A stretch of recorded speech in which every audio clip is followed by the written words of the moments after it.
Welcome to Permission to Thrive. I'm your host, Suzi Lula. As a spiritual therapist for over 20 years, I have the honor and privilege of ushering women and mothers just like you on a journey from simply surviving to powerfully thriving. I also have the honor of raising our son, Will, who is now a young adult, with my longtime partner, Jamie. So I'm right there on the journey with you. Consider this your personal sanctuary, your space to meet your heart, embrace your messy, and come home to your most authentic, extraordinary self. My hope is that you leave resourced and inspired because you are here to shine. Welcome to Permission to Thrive.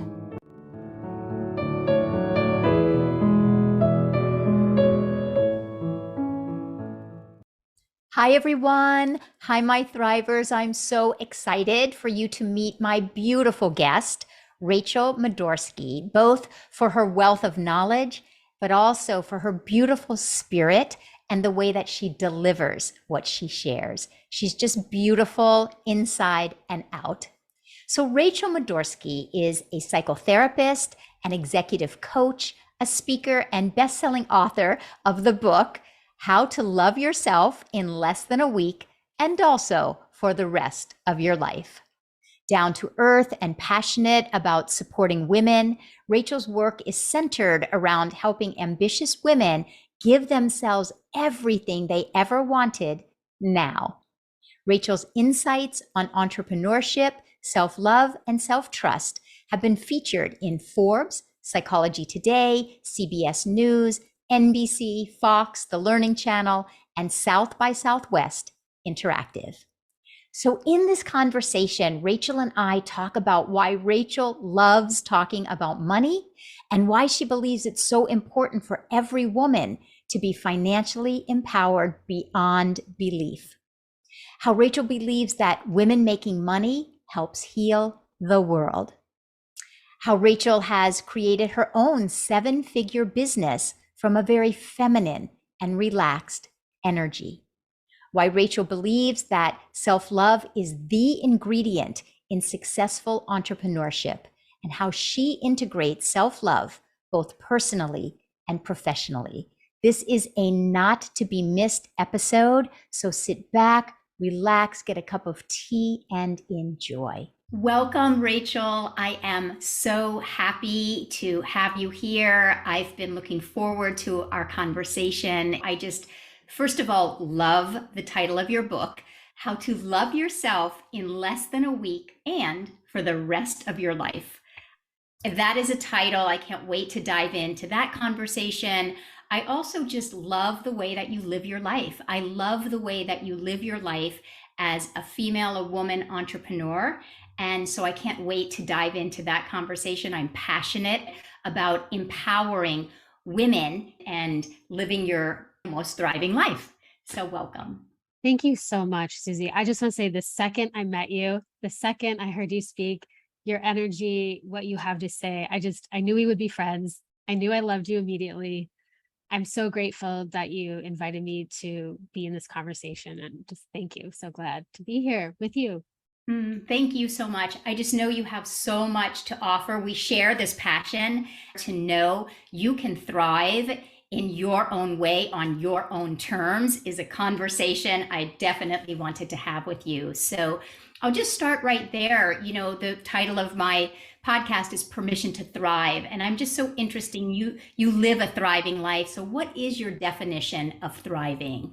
That's so funny. I mean, we could get really big, but I want to see how specific we can get, because I imagine if I were listening to this and I wanted support about how to thrive more, I think I'd want like something really specific. So one way to say it is really being still sometimes and asking myself, what's the most loving thing I can possibly do for myself right now?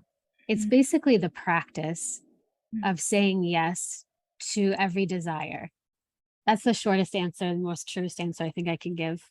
Well, first of all, I love, and I rarely hear anyone combine the personal, intimate, what's the most loving thing I can do for myself when you're talking about thriving or entrepreneurship or living your best life. And I love that you create, as you say, like an intersection between personal, inner loving of yourself. What is the kindest, most loving thing I can do for myself in living a life that is fulfilled and overflowing and rich? Yes. And so I'm wondering then, why do you think that it's so challenging for most of us women to give ourselves permission to thrive? Yeah, I think we were made to receive. I think all of us, all people, I really try to, just from my own self, I try not to genderize too many things Mhm. because we're all everything and we can all have everything. But I think especially women are taught that we're supposed to be givers, that Mm, we were made to give and our job is to give. And I think there's probably beyond and each of our own lineages of what how much our mothers gave or mm, gave up or how much their mothers gave or gave up. And there's something I think just culturally about giving. And I know for myself, I have always somehow felt like I was getting the message that you need to give more, that you have to give and you have to give more. And for me, what I found is I started internalizing that message as if what it was saying or presupposing is that I am inherently selfish. mm. Anytime we get the message, it's better to give than receive. You have to give. Good people give. Like all this stuff about giving. To me, I take that as then it's not my natural state to be generous. I'm not generous. I have to give more. And I feel that that is such a Mm. painful mistake to teach people.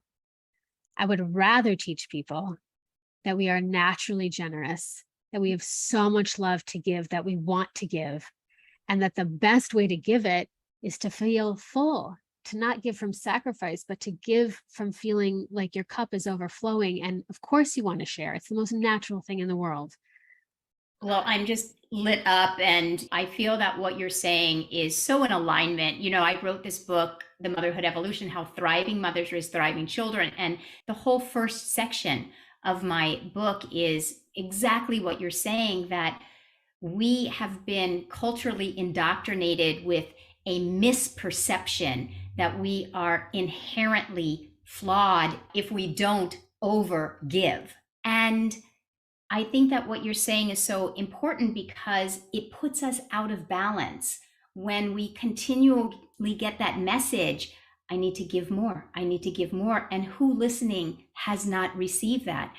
I'm not enough unless I give that next thing. I need to put myself on the back burner. I need to give more to the person in front of me. And then it puts us out of balance. And then it teaches us that there is a big difference between giving and receiving. And what I've learned is that it's a circle, it's a circulation of giving and giving and receiving is exactly the same thing.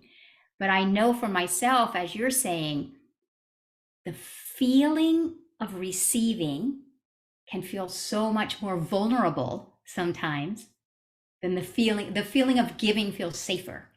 For sure. For sure. I mean, I'm a psychotherapist and a coach, and I'll just tell you, what I realized at some point is I gave so much as a child. I had one of those childhoods where I was giving right away. And there were no boundaries. It was just give, give, give, give, give. And one of the reasons why I fell in love with therapy is because of all the boundaries that therapy has. You're giving 100% from this hour to this hour. And then to me, just to have a safe container to give is so beautiful. I don't know what made me say that about what you were saying, but I think the other thing I want to say is I had this realization just now listening to you, which is that when we teach that you have to give and you need to give more, and that to receive is selfish or bad, we're actually coming from a perspective of lack. We're coming from the belief, like unknowingly, Yes. coming from the belief that there's not enough, that we don't live in an abundant world.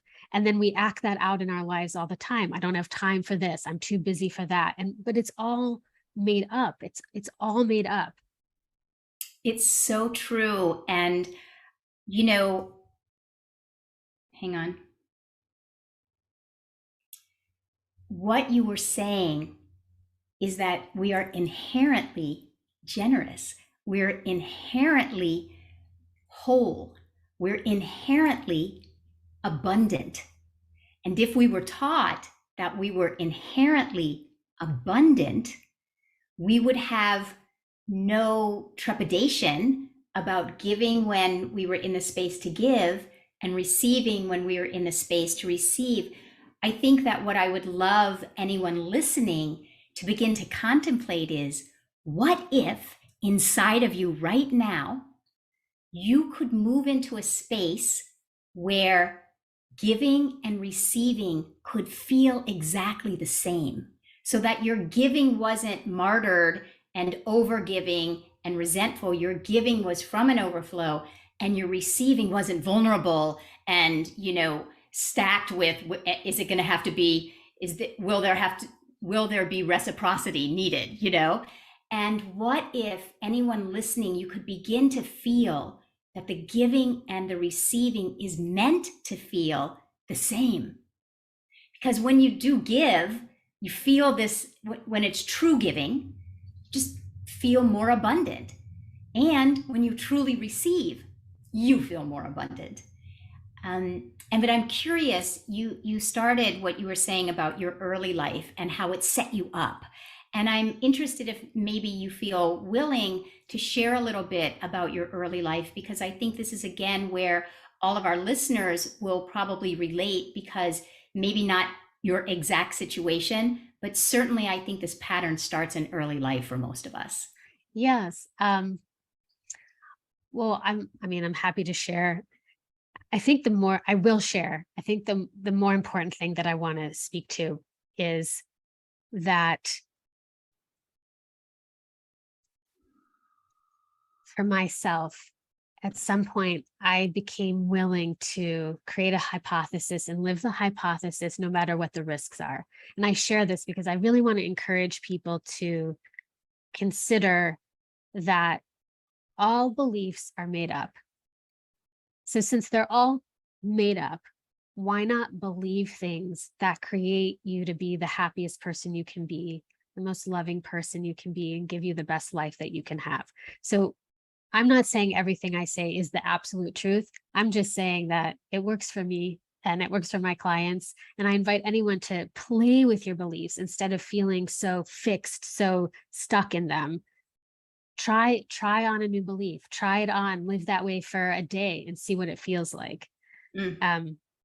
So for me, I was really curious.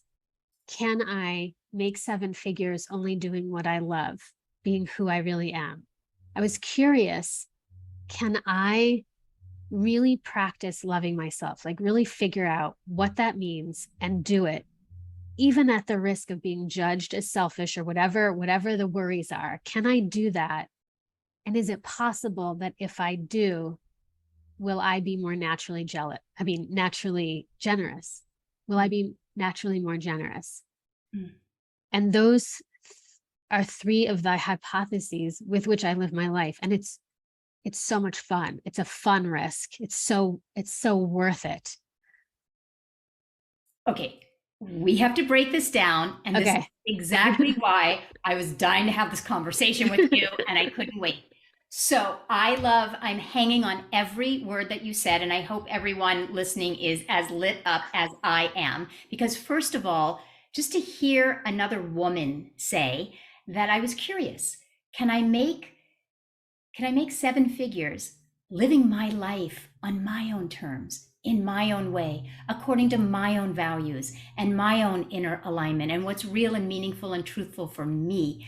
First of all, even the question, the curiosity, the experiment of it lights me up. And this is why I wanted everyone to meet you, because when I first met you, as I've told you, I rarely meet another woman that is as excited about, because I could say that same thing and have many times, but I rarely meet other women that are unabashed about even being in the conversation. Most of us women have been taught, A, not even to talk about money, much less receiving money, making seven figures, making it on our own terms, according to our own inner alignment, for exactly what you said. You did it even knowing that you might be judged, right? Or people might call you selfish. So break it down a little bit, go a little bit deeper for us. Tell us a little bit more about your journey, because what I want everyone to hear is that anyone out there, man, woman, child, even, you can make seven figures Yes. doing what you love, loving yourself, being true to yourself. So take it away, dive deeper. Okay. Um, well, for me, I consider my work art. And Mm, I think it doesn't matter what we do as long as we have pleasure in doing it, as long as we love it, as long as it puts something out in the world that we can feel good about. That's our work. So whether it's literal art or therapy or coaching or training or whatever we do, that's our work. And for me, I love this idea of being a stand for something. And to me, what that means is I'm going to be a stand for that I can make seven figures. Like we just said, I can make seven figures doing what I love in a way that feels good to me. And what being a stand is to me is there's no argument. There's nothing to defend. There's nothing to prove. There's no identity to assert, no way I have to pretend to be. It's just really between me and me. It's just a daily practice of honing my craft. I care about being really good at what I do. And then practicing saying yes to the things that feel like yes to me and saying no to the things that feel like no to me. I mean, I didn't come out of the gate making seven figures. I've been doing this work for 20 years, but it does not need to take that long. It does not need to take long at all. It takes as long as we can get in alignment with the belief that it's possible and take aligned action. That's how long it takes. yeah. So the question, first of all, I love what you said earlier about beliefs don't need to be so fixed. Let's be fluid with our beliefs. And so, right now, for those listening, let's ask ourselves, do we actually believe that the only thing that is holding us back is our belief that it's not possible? And if we're willing to change our beliefs, what I hear you say is that then we line up and it's so possible. Yes. And I would also say we don't have to stretch into beliefs. Like if 20 years ago, I probably wouldn't have said, I'm going to be making seven figures. I might not have said that because at that time it would have felt like I might as well said I'm going to be a tree tomorrow because it was just if so made up. And so for anyone listening, if you're having that feeling like if your eyes are rolling, you're like, sure, I'm going to have a $1 million business. I'm going to have a castle tomorrow. I would say this, pick something that really feels like a yes to you, Mm, that feels like a stretch and a yes. So maybe that's six figures. Start with what would feel amazing that you would be willing to believe is possible. And then you can start with the belief it's possible for me to make six figures. It's possible for me to have whatever it is. Start with it's possible until that belief becomes real. And then just keep leaning into a better feeling thought and take one action at a time. Be patient, be gentle with yourself. which again is why you create and talk about the intersection between loving of ourselves and our business. Because what I think I'm hearing you say is that it comes from being gentle with yourself and allowing yourself to lean in, as I would call it, to lean into what does ring true for you. What can you embrace that might be possible for you? And it really isn't even about money. It could be about, I am willing to believe that it's possible to have a really peaceful, calm, connected relationship with my child. And you may be in somewhat of a conflicted or chaotic relationship with your child. And so you're using what Rachel is speaking about to find what is real and true for you and where you can lean into that next step of what might feel possible for you. Because making money and being an entrepreneur might not be your jam, but these principles and practices that you're speaking of are applicable regardless of whether you're talking about your marriage or a relationship. It's applicable everywhere. Totally. So a few things. One is just to go back to the money. One of the reasons why I advocate for women making money is because it may or may not actually be about the money, but our world does run on money. And money is a tool for your freedom. It's a tool for your generosity. It's a tool for your self-expression. And for too long, money has been a taboo topic. And so for me, part of what I feel like my work in the world is I'm willing to be judged. And also, all of our fear of judgment is really just a reflection of the judgments we are holding ourselves. It's not really about what others think, but I know we all think it is, and that's fine. But I'm willing to be that. I'm willing to look bad. I'm willing to be the bad guy for the group of women, for the women that are out there that see that, yes, you deserve to have more money. You're allowed to have more money. We're allowed to talk about it. We're allowed to help each other with it. And when you say yes to yourself, you open the door for so many other women to say yes to themselves. So yes, I think money is so important. And also it doesn't matter if it's money. And the other thing about the money is, to me, if it doesn't feel like $1 million, it isn't worth $1 million. It's more important to feel like $1 million than it is to have it. Oh my gosh. I mean, amen to both of those things, right? I think, again, why I really wanted to have this conversation with you, because I don't meet women often that are unabashed about speaking about money in the first place because of what you just said. It has been, up until now, so taboo for women to freely talk about money. When is the last time anyone has really freely talked about money in an enthusiastic, alive, full of possibilities way, and an optimistic way, and a way that is full of, yeah, enthusiasm? And when we talk about money, on the rare occasion that we talk about money, especially with others, it's mostly revolves around lack. And so I think that you're introducing, again, why I call this permission to thrive.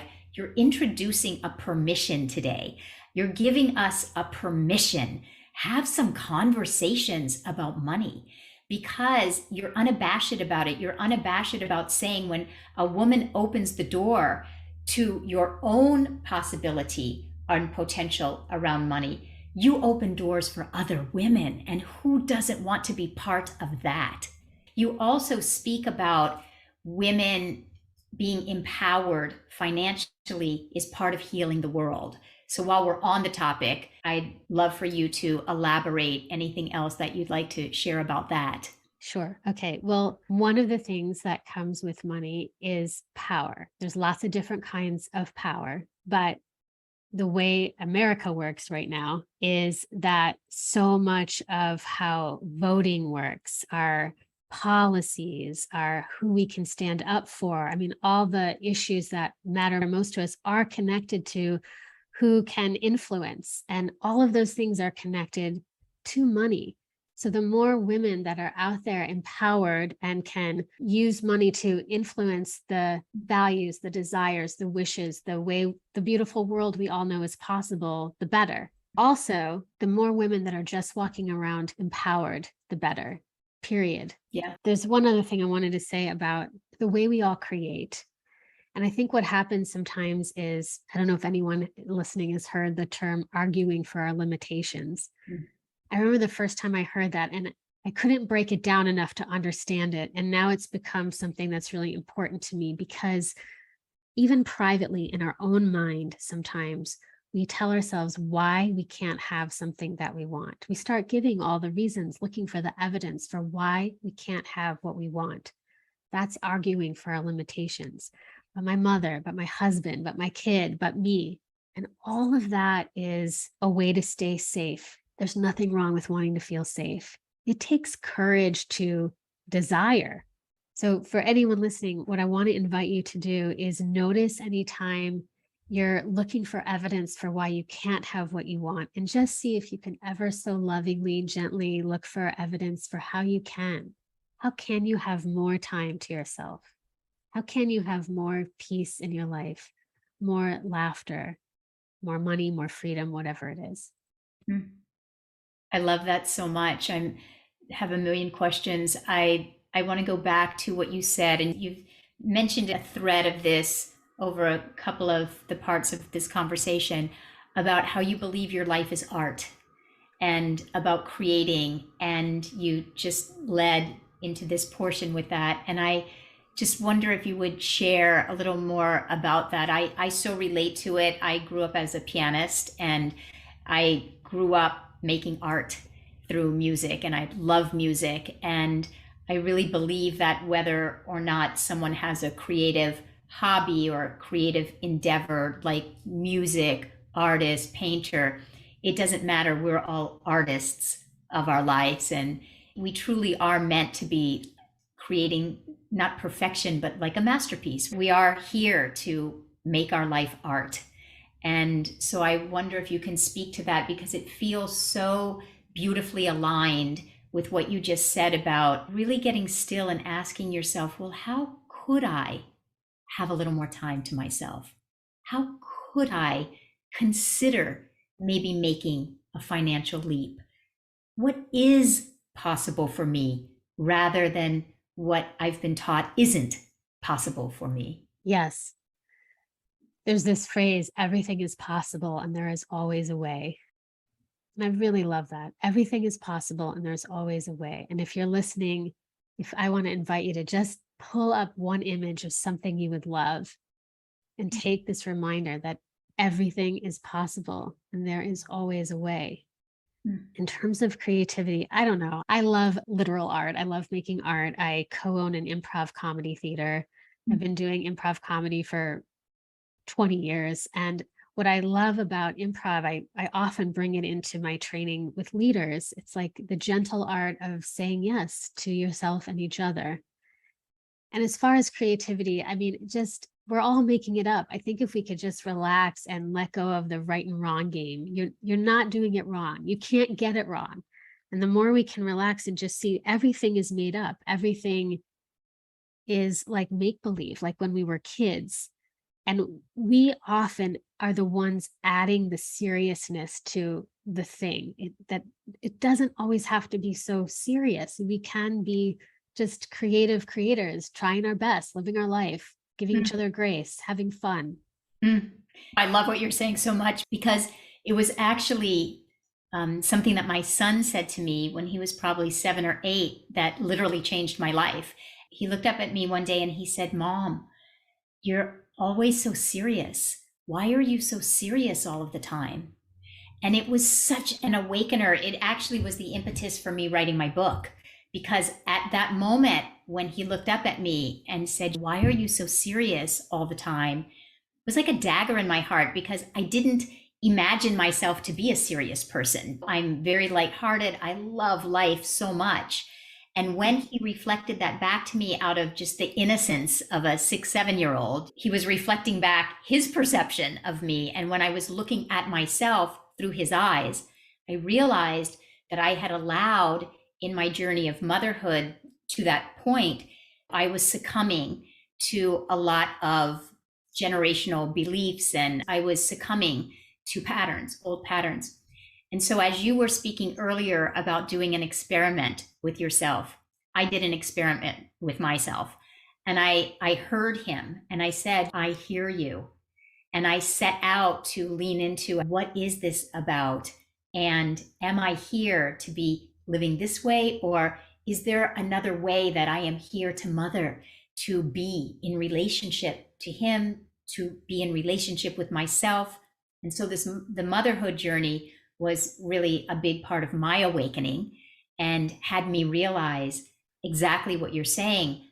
We often unconsciously move into a way of being that is so fraught with seriousness and pressure, and we succumb to that, and it gets heavy and it pushes us down, or we allow ourselves to have it dim our light. We dim our light, however you want to language that. So I really appreciate very much what you're saying. And again, I'm hoping that anyone listening right now is feeling this aliveness inside, that we aren't meant to be that way. Because when you think of a 6-year-old or a 4-year-old or a 3-year-old before they've been indoctrinated, they're so alive and so full of joy and awe and wonder. It is our natural state.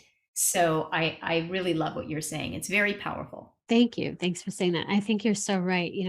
How we showed up here, like the little versions of us, I really believe that that is the truest us. There's such our own essence is innocence. We are innocent. And the more we can get back to remembering that we're innocent, that it's okay to play, that it's okay to be light, that we can grow through lightness. I used to think, and I think a lot of people think this, that if you've suffered trauma, if you've experienced trauma, which most people have, of whatever kind to whatever degree, many of us think, well, it's going to take that long and be that intense in order to heal, if healing's possible.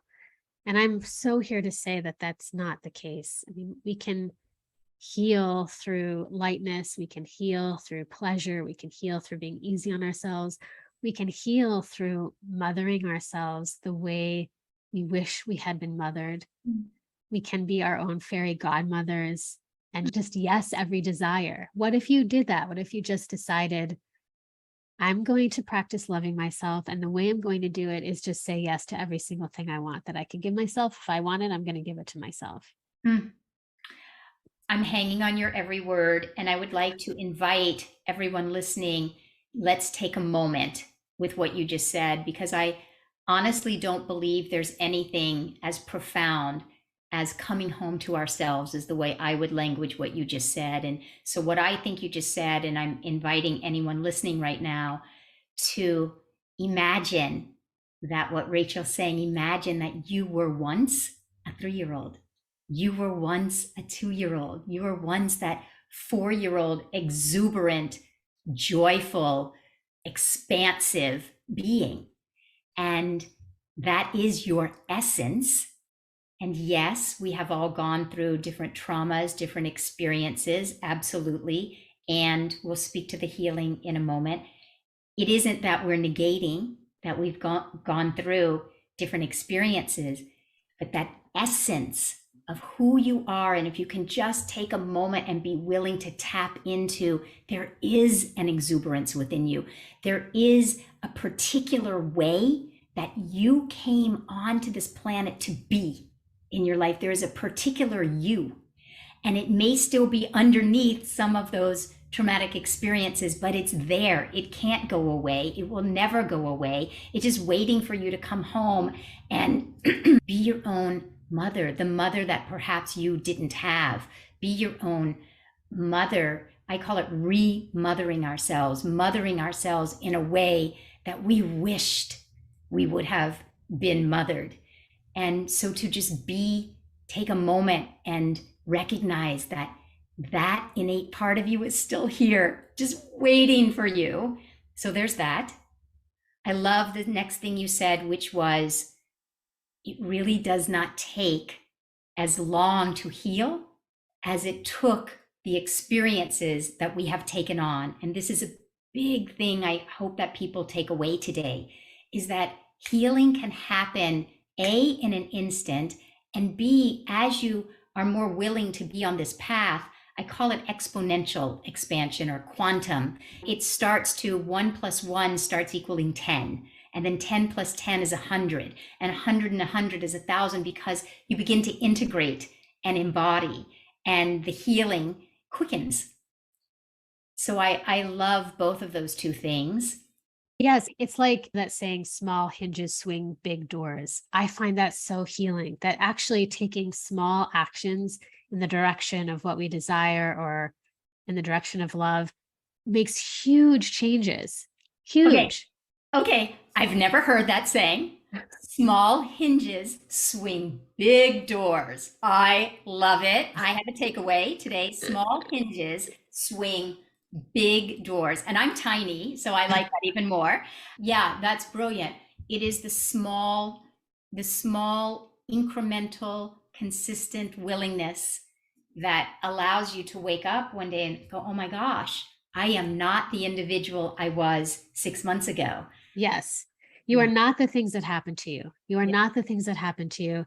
And I love this thing too.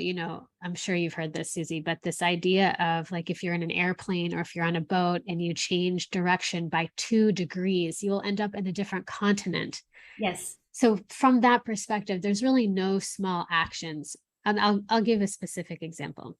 Years ago, I share about this in the book, when I finally decided I was going to love myself, even though on some level I had no idea what that meant. Mm. I just knew I was going to do it. I was going to figure it out.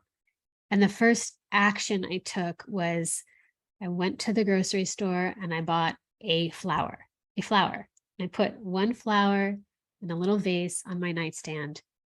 And then I did that, I would say, for the rest of my life. But what it was it would be one small reminder that I'm loved Mm. from me to me. It was so small. It's nothing I told anyone, but that was the beginning of a whole entire life change Mm.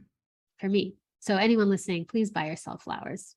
Well, the synchronicities continue because I know that everyone is listening and not watching. But if you see, I have a vase with one flower. I do the same thing. So I love you. And please, everyone listening, buy yourself a flower today. Pick yourself a flower today. Or many. Or many.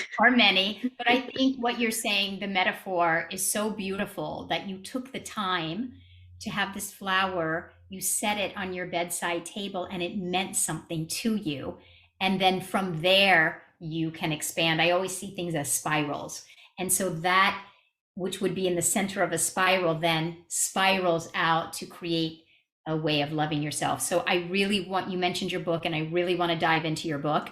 Just quickly before we do that, I would also like to say to those of you listening, I want to just emphasize what you said. It is accurate. A simple 2-degree shift, a simple 2-degree shift in your life today, leaving this podcast, could put you on a different continent, will put you on a different continent, will put you on a different continent. So perhaps you're just taking in what Rachel has been sharing. Maybe there's some 2% shift that you're saying, I can do that. I can get myself a flower and put it next to my bedside table. You know, anyone who's worked with me for a nanosecond knows that I always have a photo of my younger self with me not very far away. And I have that on my bedside table. And it's a similar idea of there is an essence within me. And I am committed and delighted and dedicated to love this essence. And I'm hungry to stay connected to this essence. And I'm hungry to let this essence out every day. So it's similar. It's a picture, it's a photo, it's a 2% something that you're listening right now going, oh, I can do that. If that's a takeaway, I'll take it. And then I would love to jump in. As I said at the beginning, I'm obsessed with the name of your book, How to Love Yourself in a Week. Already I'm obsessed. How to love yourself in a week, people. How to love yourself in a week and for the rest of your life. Yes. Obsessed. Thank you so much, Suzi. Jump in. Tell us, everyone get this book yesterday, immediately. You're so sweet. And I just want to say to you, you so embody everything you just said. You are so alive, and there is so much of the child in you, in your womanness. Both are so there, so true. So right Wow. there. Wow. Thank you. I thank you. I receive that. I take that as a big compliment. So thank you. It's true. You're welcome. Okay. So the name of the book, it's a long title, is How to Love Yourself in Less Than a Week and Also for the Rest of Your Life. And there's so much I'd love to say about the book, but the bottom line is I want people to know that it's easy. Many years ago, I was having a really hard time, and this woman, in all her kindness, and she was a beautiful, kind, generous soul, leaned over to me and she said, all of this would get better if you would love yourself. And I remember two things in that same moment. One was I felt like she had just given me the keys to the universe. And the other part of me was like, well, what the hell does that mean? I had no idea. It just felt like a fluffy platitude. But I knew that she was being sincere, but it was so intangible to me, just intangible. And so many years go by.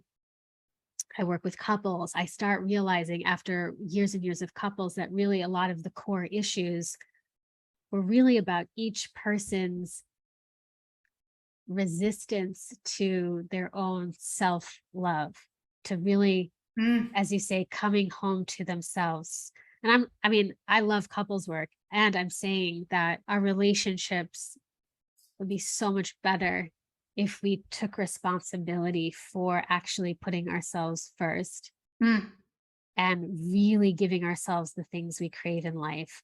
mm, And then our partner will appear way less disappointing because life will feel so much better. mhm, So that's that. So I started to realize that my work moved on. And as you were saying, now the work I do is very much the intersection between personal growth and entrepreneurship. I love helping women make money, and I love helping especially women, but everybody love themselves more. So poof, here comes the book. The thing about the book is it's written from a very lighthearted and tangible place, both these things together. I want to make loving yourself be much less of a mystery and much more of like, oh, it's a practice. It's like yoga. It's like all these things I can do, and it can be really easy. It can be really gentle. It can be fun. It can only take a few minutes. So the book is basically a guide about how to do that. So I love what you're saying. I want to make self love less of a mystery. Oh, it's a practice. Genius. And I love that you are connecting personal growth and entrepreneurship, personal growth and empowerment, personal growth and assisting other women to live their best lives, their highest potential. So, yes, I will be getting many copies of your book and giving them to everyone I know because you're speaking for all of us. I can absolutely relate to every word that you just said. And I'm sure that if I can, many, many, many listeners can as well. That when I first heard the word self love, and my sister gave me the book, You Can Heal Your Life by Louise Hay. And that was my first foray into, quote, self love. And I had literally the same inner experience that you had. I was elated and petrified all at the same time. I was elated, like you said, wow, this is the key to the kingdom. And I have no idea. Like, I didn't even know if it was possible for me, but it was like, what the heck is this? I have no idea. It seemed so elusive. It seemed so abstract. So to hear that you have created a book that's very practical with practices, like you said, a flower next to your bed, a picture of yourself as a child. These are practices that create a life when taken in small steps consistently. And also, there's a thread that you've been alluding to throughout this conversation that it doesn't have to be so hard. Mm, We have been taught to make it hard. And yes, I'm not diminishing the traumas that have happened to us, the depth of what that does. And though I'm all about connecting with our soul and our soul and our spirit. And we're not denying the things that happen in life. Soul doesn't take them as dark. The darkness and the light are both leads to the same place. So I'm really appreciating, and I believe anyone listening, it's a breath of fresh air to hear. We're not diminishing what you've gone through. We're saying that it really doesn't have to be so heavy. There can be a lightness. How can you open yourself to receive a bit of lightness today? yes. I think there's two things I'll share for that. One is my 3-step healing processes, and then a little background that will help make it easy. But the 3-step process is feel, be real, be happy. Mm, Feel, be real, be happy. And what that means is there's no avoiding feeling. As much as we try, sometimes our greatest pain is actually from resisting feeling something. We suffer more from resisting feeling something than actually feeling the thing. We suffer from all our judgments about the thing instead of just experiencing the thing. So if we could take all our judgment off and all the resistance off and just 20 seconds of courage to feel what's there, to really feel it, it will move. So step 1 is feel. The next one is be real, because what happens is when we feel something, really feel it, we suddenly become more truthful, more authentic. So a more real part of us appears. The mm, walls come down, the resistance, the hiding, the whatever it is softens, and who we really are appears. And from that real place, there's always some nugget of guidance. You Mm. can actually listen to your own intuition from there. You'll always know there's a next step and you will know what it is. And when you listen to whatever that next step is, it leads to part 3, which is be happy. You are allowed to be happy. Yes, yes, and yes. Feel, be real, because exactly what you said, when we allow ourselves to feel and we don't resist, I always say there's that differentiation between pain and suffering, because again, I'm kind of obsessed with the soul and the spirit. And from the soul's point of view, the soul already knew that when it came onto this earth and took on a body, that there would be pain. We already knew that. And I always use as evidence childbirth, because right from the get go, it's a painful experience, but there's no suffering. It's painful for the elation of a birth. And so, from the soul's perspective, the soul doesn't resist feeling. We've only been taught to resist feeling, and that creates suffering. So, I love what you're saying, because what I think I'm hearing you say is that to feel it and be real with it will allow it, in my language would allow it to dissipate and move through like a child. They feel what they feel, and then it moves through them in a nanosecond, and then they're elated again. And so Yes, that's what you're saying, Suzi, that was the thing I was going to say. I'm so glad you just said that. Was the other thing about this is when a child will be sincerely hating everything 1 minute and then crying the next, and then hand them a lollipop and they're in heaven the next. And it's all real.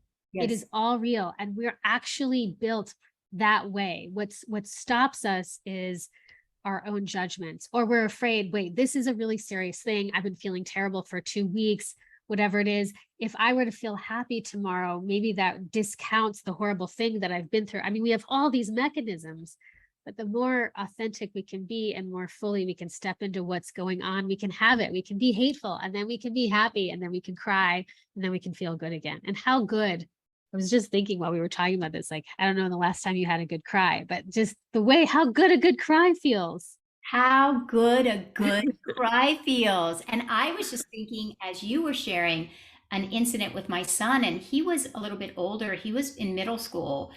He came home from school one day, and he dropped his backpack, and he just started bawling his head off in my arms. And he was crying so hard that I didn't even really understand what had happened. I knew that he had been bullied or felt bullied. And so there was something very heavy. And in my mind, I was thinking, I have no idea what to say. I have no idea what to say. I have no idea what to say. And that was the perfect thing for me, because it kept me from saying anything, which allowed him to just bawl his head off. I mean, he was really crying hard. And then, literally, I'm telling you the truth, Rachel, he got up and said, "Thank you, Mom, you're the best." And he picked up his backpack and he went into his room. And I hadn't said a word, but it was such a beautiful description and illustration of our process when we allow ourselves to process in the natural, organic way we're meant to process, which is that we feel fully what we feel, and then it passes. And then, to your point, be happy. Your natural inclination to love your life, to be present in your life, to be joyful is right there again. So I love what you're saying. If this is not a takeaway, there isn't one. Give yourself permission this week to be happy. Give yourself permission. This is why I call it permission to thrive. Give yourself this week permission to shine your light, to be that light, to maybe do something that you hadn't given yourself permission to do or be last week. Like, just lean in. Including, I want to add one more permission. If you are really feeling bad, then give yourself Yes. permission to feel bad. That can be one of the most Yes. healing things in the world, is to not resist your feeling. Go for it. Yes, yes, exactly. That's what I was thinking about. Will, he just gave himself permission, and kids, they give themselves permission to just feel what you're feeling. And to your point of like a good cry, tears are so cleansing. So clearly we could talk all day. I just want to give you a space and a place. Obviously, I will have in the show notes where everyone can find you and can find your beautiful book. You are the most beautiful soul and spirit and heart. I just adore you, clearly. And I want to give you a space, though. Is there anything else that you would really like to leave anyone listening with? I would. There's a few things. Thank you so much for everything you just said, Susie, and for having me and for being a fast friend, a soul friend immediately. Two resources not connected to me I want to share because I think they're so powerful. I don't know if there's anyone on the planet who hasn't read the book The Big Leap yet by Gay Hendricks, but if you haven't read the book The Big Leap by Gay Hendricks, please give yourself that gift. It's such a life changer. And the other book I think is really so powerful for women and money is a book by Rachel Rogers called We All Should Be Millionaires. And what I love about this book is it will help you make peace with every objection and judgment you could possibly have about why you shouldn't make $1 million and why you are allowed to make $1 million. It's a beautiful book. I love that. I can't wait to order it myself. I just could speak to you all day. And thank you so much for your time, for your passion, for your enthusiasm, for your wealth of knowledge and experience. You're just the real deal inside and out. And I respect and just adore you. So thank you. Thank you so much, Susie. And I'll just say, I have a new offering coming up and I just want to share. It's not for everyone. It's just for you if you're like, I want more of this. And it starts in January and it's only going to be for 10 women. And it's a really sweet mastermind called Elevate. It's a mastermind for women. And if you're interested, you can go to my website, fill in an interest form, and we'll get back to you right away if it feels like a good match. And then we'll connect in September and have a private conversation, just you and me, to see if it still feels good. And then we'll begin in January. And I would love if that feels like a yes to you, a yes to how can you make $1 million or feel like $1 million, whatever that means to you in your life. That's what that's for. Okay, I can't imagine anything better than getting to spend some real intimate time with you. We just scratched the surface here, but really diving deep into what's possible for your lives. So everyone rush to Rachel's website. So thank you, and give yourselves permission to thrive this week. Thank you, Susie. Amazing. I hope this conversation is leaving you with a more expanded vision of what's possible for your life, especially your financial life, and how learning to truly love yourself is an integral part of the journey. If anything in this episode speaks to you, I would so appreciate it if you would share this episode with someone that you think would appreciate it. And if you would leave a 5-star review, this will help us to share this information on thriving with many in this world who need it. When you do, please email podcast@suzilula.com, and I would love to send you a thank you video that I've created to assist you to thrive in every area of your life. And remember, give yourself permission to thrive this week. Much love, everyone.